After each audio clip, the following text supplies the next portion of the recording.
मंगल Dhillon channel एक ऐसा channel जो आपका जीवन बदल सकता है, जैसे अब तक बहुतों का जीवन बदल चुका है। मंगल ढिल्लोन चैनल। नमस्कार, आदाब, सत श्री अकाल। दोस्तों, रब भगवान के साथ मेरी बातें, माई कन्वर्सेशन विद गॉड, रब नाल मेरी गल्लां, इस श्रृंखला में एक और बड़ी कमाल की घटना हरिमंदर साहब में घटी मेरे साथ। मैं ये फिल्म बना रहा था, गुरबाणी दे कौतक, गुरबाणी के चमत्कार। तो मेरी इच्छा थी कि मैं इसकी शूटिंग वहीं करूं जहां वो घटना घटी, यानी डॉक्टर वासु भारद्वाज के साथ में जो घटना घटी थी, वहां गुरु ग्रंथ साहब में से ज्योत प्रकट हुई थी और उसका कैंसर ठीक हो गया था। बोन मैरो कैंसर था। इस फिल्म में पहला ही केस उनका है। वो फिल्म हमने डाली हुई है हिंदी में, उसका डब किया हुआ है और सबटाइटल्स हैं। तो जिनसे मैंने परमिशन लेनी थी वो सभी लोग हुजूर साहब में थे, नांदेड़। उसमें दलवेग सिंह थे और मिस्टर मक्कड़ थे उस वक्त प्रेसिडेंट। तो मैंने किससे कहलवाया था उनको, तो वो कहने लगे सब लोग वही हैं। तो हमने बाहर वो जगह पे शूट करना शुरू कर दिया। उन्होंने कहा कि हमने ऑफिस में फोन कर दिया है, आप किसी को कहिए तो वो आपकी शूटिंग करवा देंगे। तो हमने वहां शूटिंग शुरू की। वो सारा शूट कर लेने के बाद में मैं अंदर शूट करना चाहता दरबार साहब में। तो वहां पे पीटीसी का अपना कब्जा है, तो पीटीसी वालों से परमिशन लेनी पड़ती है। एसजीपी से तो अलग से परमिशन लेनी पड़ती है, फिर पीटीसी वाले जो प्रबंधक हैं उनसे भी आपको परमिशन लेनी पड़ती है, अन्यथा वो आपको शूट नहीं करने देंगे वहां। तो अब ये लोगों को मैंने फोन ऑन किए वहां हुजूर साहब में, और कुछ हमारे और मित्र थे उनसे करवाए। तो उन्होंने कहा हमने कह दिया है, लेकिन वहां कोई हमारी मदद करने के लिए नहीं आया। अब मुझे लगा कि ये डायलॉग तो वहां बोले नहीं देंगे, और मेरी बड़ी इच्छा थी कि वो जो एक्टर है जो वासु भारद्वाज का रोल कर रहा था, कि वो ईश्वर का, गुरु साहब का, गुरु ग्रंथ साहब महाराज का धन्यवाद करे, वैराग्य में आके धन्यवाद करे। ऐसा मैंने एक सीन लिखा हुआ था।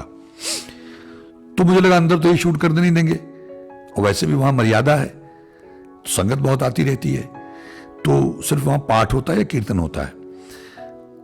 तो मैंने सरोवर के बाहर ही दर्शनी जूढ़ी की बगल में उनको बैठा लिया, और वहां से मैंने कहा कि तुम दरबार साहब की तरफ देख के, हरिमंदर साहब की देख के बोलो।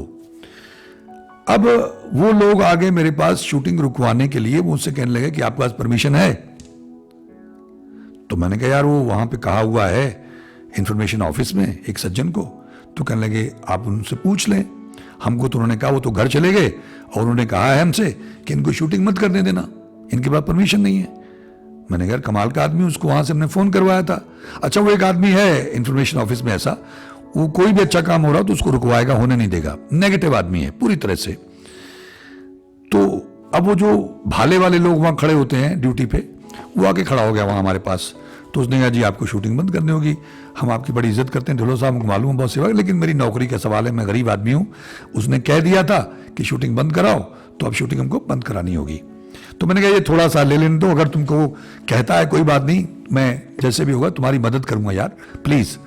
तो कहना ठीक है। मैंने कहा तुम अपनी ड्यूटी निभाओ, तुमने मुझे कह दिया ना, हम थोड़ी सी कोशिश करते हैं, जल्दी खत्म कर देंगे। अब उस एक्टर को लाइनें याद ना हो, तो किसी तरह से मैंने कहा यार बोल दे, ये बहुत इंपॉर्टेंट सीन है मेरे लिए। तो ईश्वर ने मुझे सुझाया कि ऐसे कर ले। मैंने पहली बार जीवन में वो किया, वही सुझाया मुझे, मैंने कर लिया। आप बता नहीं सकते हैं कि वो ऐसे शूट किया, लेकिन उसमें जो कमाल किया, ये दो गुरु ने कमाल करके मुझे दिखाए वहां पे, जो चमत्कार मानता हूं मैं। इसमें अगर वो सीन मुझे मिल जाता है, उसके थोड़ा सा पहले का और थोड़ा सा बाद का, दोनों आपको दिखाऊंगा। आप जरा देखिए कि वहां कीर्तन होता रहता है, अरदास होती है दरबार साहब में। तो जब कीर्तन होता है तो कीर्तन स्पीकर लगे हुए पूरे हरिमंदर साहब में, परिक्रमा में, तो उनकी साउंड आती रहती है। तो अगर वो साउंड आ रही है तो फिर इसकी साउंड साफ नहीं आनी थी, जो आदमी वहां बोल रहा है, तो उसमें क्लैरिटी नहीं आनी थी। तो ईश्वर ने, मुझे नहीं उस वक्त पता लगा, ये मुझे बाद में एहसास हुआ कि जैसे ही उसने डायलॉग बोलने शुरू किए, कीर्तन बंद हो गया।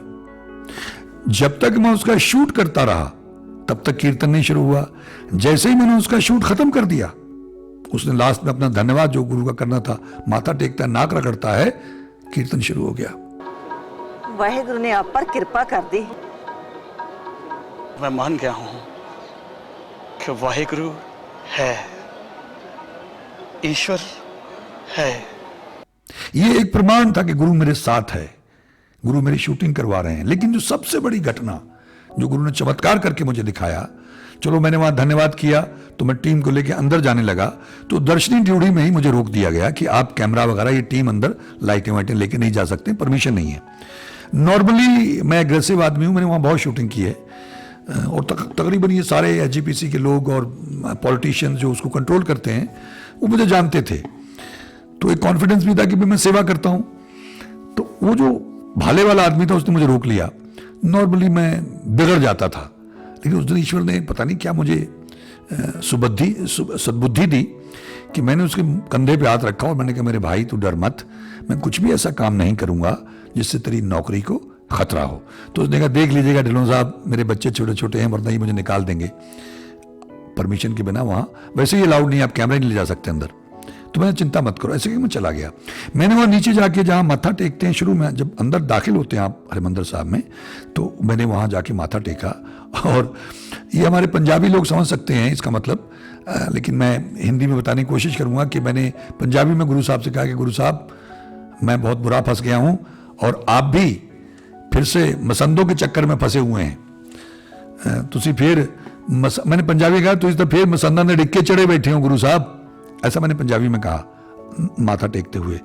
तो मुझे नहीं मालूम, मेरी शूटिंग करवाओ, मेरे पास परमिशन नहीं है। उनको मैंने इतनी बार, जैसे पिता से आप कहते हैं, तो मैंने ऐसे माथा टेकते हुए, मैं हमेशा नाक रगड़ता हूँ, तो मैंने कहा बापू मुझे नहीं मालूम, मेरी शूटिंग कराओ वरना मैं फिर कैसे आऊँगा बॉम्बे से, मेरे पास फंड की बड़ी प्रॉब्लम रहती है, तो कैसे शूटिंग करने आऊँगा, अब मुझे नहीं मालूम है, प्लीज़ मेरी शूटिंग कराओ।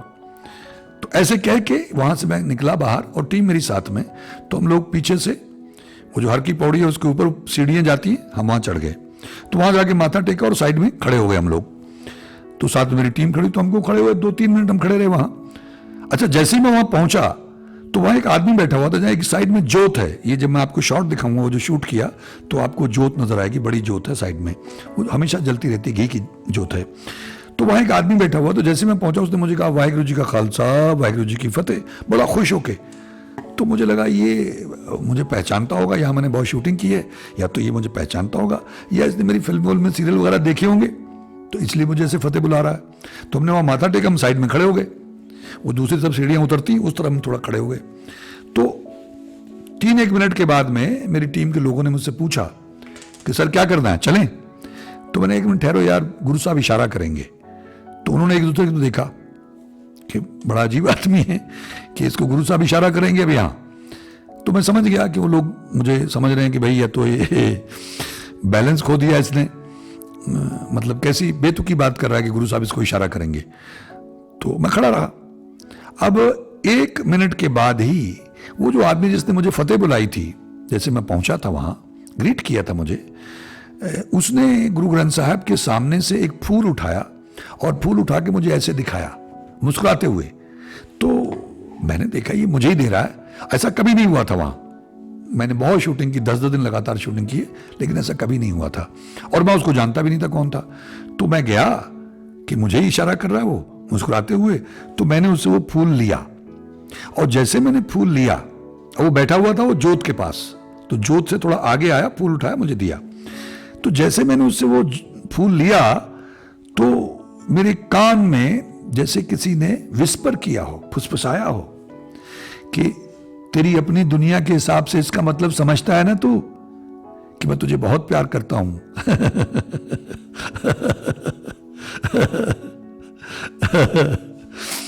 तो ये जब मेरे कान में आवाज आई तो मैं इमोशनल हो गया, मैं वहां लेट गया, लंबा लेट गया, धन्यवाद करने लगे बापू का। और मुझे मतलब एक तरह के जो मैं कह रहा था कि बापू इशारा करेंगे, संकेत देंगे, तो वो संकेत मुझे मिल गया कि मैं तुझे बहुत प्यार करता हूं। तो मैंने उनसे कहा भाई लगाओ लाइटें और कैमरा, परमिशन मिल गई। हमने वहां कैमरा लगाया, लाइट लगा ली, शूटिंग करने लग गए। तो वो जो पाठ करते हैं लोग ग्रंथि से, दो लोग बैठे हुए थे, या तो उसकी ड्यूटी चेंज होने वाली थी, एक साथ में बैठा हुआ था। तो जो साथ में बैठा हुआ था, एक तो पाठ कर रहा था, जो साथ में बैठा था उसने मुझे इशारे से पूछा, ऐसे ऐसे करके ऐसे करने लग गया वो। उसका मतलब है कि परमिशन है क्या? तो मैंने उसको ऐसे ऐसे कर दिया कि हाँ परमिशन है, सिर हिला दिया मैंने। तो अभी मैं शॉट ले रहा था, तो वो जो सज्जन जिसने मुझे फूल दिया, जिसने मुझे फतेह बुलाई थी, वो वहां से उठा, चिराग के पास से, जो जोत लगी जोत के पास से उसके गया पास, उसके कान में उसने कुछ कहा। अब मुझे नहीं मालूम उसने उसके कान में क्या कहा, और कह के आके फिर वापस वहीं जोत के पास बैठ गया। जब मैंने दोबारा उसकी तरफ देखा, उस आदमी की तरफ, तो उसने मुझे ऐसे हाथ जोड़ दिए, ऐसे किया। तो मैंने भी उसका धन्यवाद। हम शूटिंग करते रहे। अब हमने उनके पीछे जाके उधर से शॉट लेना था, और ये जो पति पत्नी, यानी वो वासु भारद्वाज और उसकी पत्नी, उसके शॉट लें। तो हमारे यहाँ नॉर्मली अगर किसी को रोना ना है, ऐसे मौके पे टेंशन बहुत होती है, प्रेशर बहुत होता है, तो एक्टर इमोट नहीं कर पाता है। तो हम साथ में थोड़ी ग्लिसरीन रखते हैं कि भाई इसकी आंखों में डाल दो, ताकि इसके आंसू चाहिए हमको, इमोशन बने। तो हमारा मेकअप मैन था, तो उसको मैंने कहा उसको थोड़ी ग्लिसरीन दे दे, तो ये लगा ले। और उधर से जाके मैंने उसके शॉट्स लेने थे, जूम लेना था, पैन है, टिल्ट है, ऐसे सब लेना था।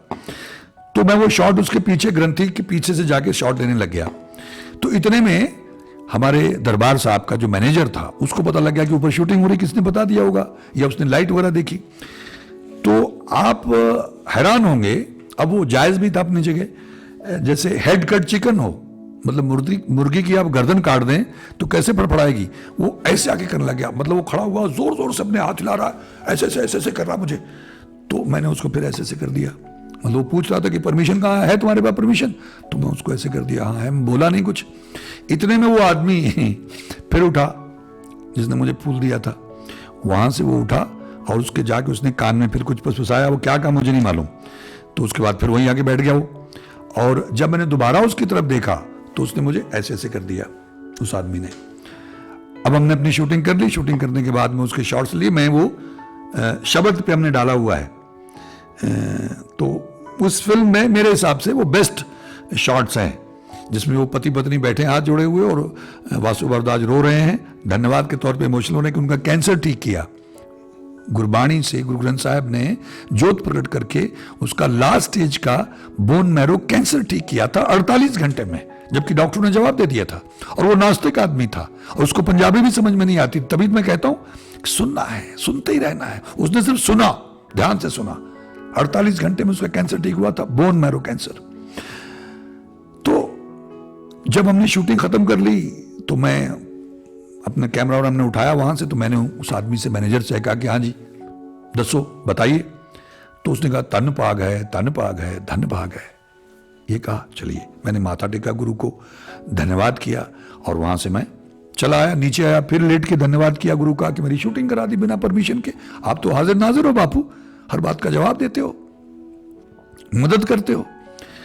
हम चले आए। तो जो फूल मुझे उसने दिया था, उस शख्स ने, उसको मैंने अपने बैग में डाल लिया। यहां नीलों कला में मैं अपना जो आश्रम में बना रहा था, तो एक क्वीन फ्लावर रिजॉर्ट है, मैं उसमें रुका था काफी देर जब तक ये बन रहा था। तो मैंने आके वहां शीट पे रख के, सफेद शीट पे, एक उसका शॉट ले लिया, एक फोटो ले ली, वीडियो बना लिया। उसका क्या करूंगा मुझे नहीं मालूम था, लेकिन ऐसे ले लिया यादगार के तौर पे। गुरु ने कृपा की मेरे ऊपर, मेरी शूटिंग करवाई और मुझे ये फूल दिया और कहा कि मैं तुझे बहुत प्यार करता हूं। तो मैंने उस फूल को अपने बैग में डाल लिया। आज तक मेरे बैग में उसका चूरा पड़ा हुआ है क्योंकि मेरे लिए वो गुरु की निशानी थी। तो खैर ये बात खत्म हो गई और मैं उसके बाद में बॉम्बे चला गया। उसकी एडिटिंग वगैरह हम फिल्म की करने लग गए। एक दिन रात को मैं लेटा सोच रहा था कि अगला प्रोजेक्ट क्या किया जाए। तो आप हैरान होंगे, मेरा ख्याल कोई 11:30-12 का टाइम होगा रात को। मैं अकेला ही था, पत्नी गई हुई थी अपने मायके। तो आप हैरान होंगे कि अचानक जैसे बत्ती ऑन होती है ना, ट्यूबलाइट ऑन होती है, मैं रोने लग गया जोर जोर से। अभी कोई भी अगर देखेगा तो उसको लगेगा ये मेंटल आदमी है, इसको इलाज की जरूरत है। अचानक लेटे लेटे क्यों रोने लग गया भाई? उसके पीछे जो लॉजिक और रीजन था रोने का मेरे, वो ये था। और मैं मतलब उलाहने दे रहा था गुरु साहब को कि आपने अच्छा नहीं किया। मतलब आप अगर वो देखते ही बनता। अब मैं उसको एक्ट तो नहीं कर सकता हूं, लेकिन बहुत जोर जोर से रोया मैं, ये कह के गुरु से काफी देर तक मैं उलाहने देता रहा, ताने देता रहा कि आपने अच्छा नहीं किया, आपने बहुत बुरा किया मेरे साथ, आप ये कैसे कर सकते हैं मेरे साथ, आपने ये क्यों किया मेरे साथ, ऐसे मतलब मैं लेटे लेटे रो रो के गुरु साहब से ये कहता रहा। लॉजिक रीजन क्या था उसके पीछे मेरा ये कहने का कि मेरी शूटिंग जो लोग नहीं करने दे रहा था, जैसे वो मैनेजर था वहां, वो नहीं करने दे रहा था, तो मुझे उससे कहा जाके कि हाँ जी बताइए, तो कहा धन्य भाग है, धन्य भाग है। लेकिन जिसने मेरी शूटिंग करवाई वो या तो गुरु साहब खुद थे उस समय, या गुरु साहब उसमें विराजमान होके मेरी शूटिंग करवा रहे थे, तो उसके तो मुझे पांव नहीं छोड़ने चाहिए, तो उसको तो मैं जप्फी में अपने आगोश में ले लेता और उसको मैं छोड़ता ही नहीं, मुझे ये करना चाहिए था।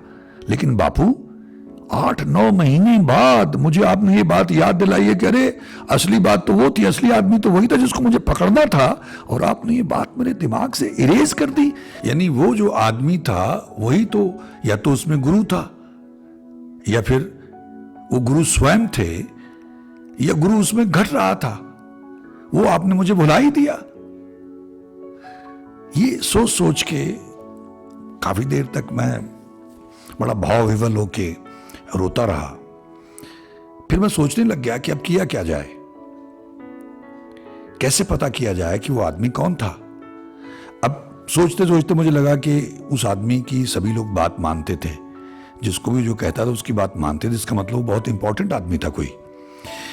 तो फिर क्या किया जाए, तो मैंने सोचा कि मैं ऑफिस में जाके कल उसकी तस्वीर निकालूंगा, एक स्टिल फ्रेम बना के उसकी पिक्चर निकालूंगा, और वो वहीं बैठता था जाके जोत के पास, तो उसको मैं हरमंदिर साहब में जब जाऊंगा तो दिखा के लोगों से पूछूंगा कि ये कौन आदमी है, और बस फिर मिल जाएगा, और उसके पांव पड़ जाएंगे, उसके दर्शन करेंगे, उसको अपनी आगोश में ले लेंगे। ऐसा कुछ मेरी अपनी योजनाएं थी।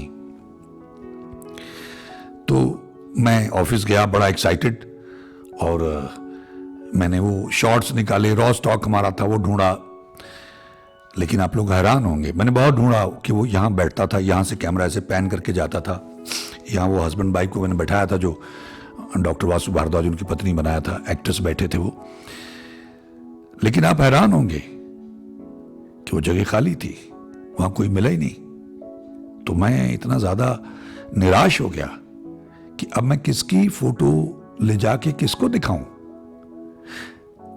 अब होता ना कि आपका दिमाग सोचने लगता है कि हो सकता है वो बीच में वहां से उठ गया हो, या हमने शूटिंग के लिए उसको ना बैठाया हो इसलिए वहां नजर नहीं आ रहा है।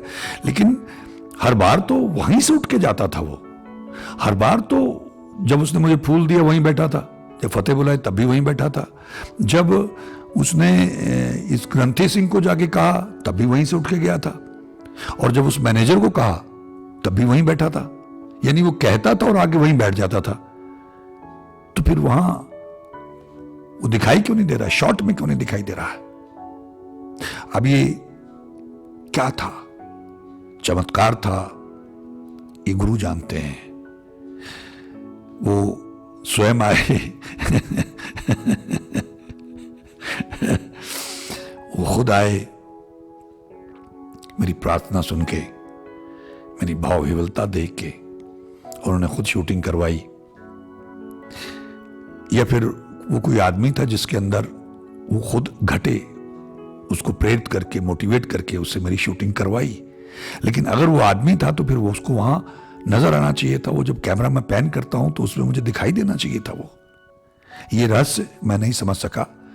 काफी देर तक तो मैंने कोशिश की, इसमें उलझा रहा मैं, फिर मैंने छोड़ दिया गुरु पे। और ये जो शब्द जो गुरु ने शूट करवाया, ये जितने भी शॉट्स हैं इसमें, इस शब्द में अगर आप देखें तो ये सारे शॉट्स उसी वक्त लिए और गुरु ने करवाए, और ये शूटिंग बिना परमिशन के हुई है दरबार साहब में। मैं ऐसा मानता हूं, मेरा ऐसा अकीदा है कि गुरु साहब ने ही ये शूटिंग करवाई, कृपा की, दया की, मेहर की मेरे ऊपर। और अब इसको अगर आप सुनेंगे शब्द को, और वो बैठा हुआ रो रहा है, हाथ जोड़ के बैठा हुआ, पति पत्नी बैठे हुए हैं, तो इसमें जो रस है, जो माहौल बना है, वो बहुत ही कमाल का है, वो बहुत ही दिव्य है, अद्भुत है। क्योंकि और भी शब्द हमने इसमें एडिट किए हैं, लेकिन ये वन ऑफ माय फेवरेट है। तो ये आप सुने और इसको सुन के अपने मन को परिपक्व करें, ईश्वर है। अगर मेरे जैसों की सुनता है और सुनता ही रहा है और जवाब देता ही रहा है, तो फिर आपकी कैसे नहीं सुनेगा। वो विराजमान है, कण कण में विराजमान है, वो सुनता है, जवाब देता है। सिर्फ हमको पुकारना नहीं आता है, हमको विश्वास ही नहीं है, हमको दुविधा ही रहती है कि है कि नहीं है, पता नहीं। अरे हमारा घट क्या जाएगा अगर मान लेंगे तो? अगर मान के उसको पुकारने लग जाएंगे तो क्या घट जाएगा भाई, और मिल सब कुछ जाएगा। तो कोशिश किया करें, आस्था के साथ, विश्वास के साथ जपा करें, गाया करें, सदाचारी बने, ईश्वर से माफी मांगा करें, प्रायश्चित किया करें, उसका धन्यवाद किया करें, नाक रगड़ के माफी मांगा करें रोज सुबह उठते ही। मैं तो रोज करता हूं ये। तो क्या पता कब धीरे धीरे धीरे धीरे हमारी मैल, पाप की मैल हमारी धुल जाए, कट जाए और रोशनी हो जाए, जीवन में परमानंद बन जाए, क्या पता। तो लगे रहिएगा, क्या पता कितनी दूरी है, नजदीकी आ गए हों, शायद ज्यादा दूरी ना रही हो। तो हतोत्साहित मैं बार बार कहता रहता हूं, निराश मत होइएगा, हतोत्साहित मत होइएगा, बस लगे रहिएगा। और ये शब्द के साथ मैं आपको छोड़े जा रहा हूं। ये शब्द आप सुनिए, ये ईश्वर ने, गुरु ने, अल्लाह ने, वाहिगुरु ने खुद इसकी शूटिंग करवाई है, वरना मेरे पास तो कोई परमिशन नहीं थी। और पहले तो भाले वाला नहीं घुसने दे रहा था, और उसके बाद वो मैनेजर और वो ग्रंथी, वहाँ शूटिंग संभव ही नहीं है। जो लोग जानते हैं, जिनको मालूम है दरबार साहब में, तो वो फोटो भी नहीं लेने देते। ऐसी स्थितियाँ कई बार पैदा हो जाती हैं, तो वहाँ ये शूटिंग करना असंभव था, लेकिन मेरे गुरु ने शूटिंग करवाई है। देखें आप और आनंद लें और अपने विश्वास को परिपक्व करें। आप सबका बहुत बहुत धन्यवाद। ईश्वर आप सबका भला करे। नमस्कार, जय हिंद, जय भारत।